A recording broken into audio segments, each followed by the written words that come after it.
Shrigonda all Maharashtra news चॅनलच्या 1000 बातम्या पूर्ण होणार. तसेच प्रथम वर्धापन दिनाच्या निमित्ताने ओंकार ग्रुप व गौरी शुगर कारखाना हिरडगाव यांच्या वतीने हार्दिक शुभेच्छा. शुभेच्छुक ओंकार बोत्रे पाटील. नमस्कार. आजची बातमी बाबूराव बोत्रे पाटील यांचा गौरी शुगर कारखाना हिरडगाव यांनी विविध उपक्रम राबवून केला साजरा. यावेळी गौरी शुगर कारखाना चेअरमन गौरी बोत्रे तसेच जनरल मॅनेजर यादव साहेब व सर्व कामगार उपस्थित होते. श्रीगोंदा शहरातील पावसामुळे पडलेले खड्डे बुजवले.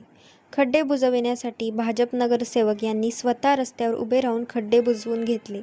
यामध्ये नगराध्यक्ष सुनीता खेतमाळीस, संजय खेतमाळीस तसेच अलका अनुभुले, अक्षय अनुभुले, नगरसेवक MD शिंदे, पिनू काळे, राजू उकांडे यांनी भाग घेतला.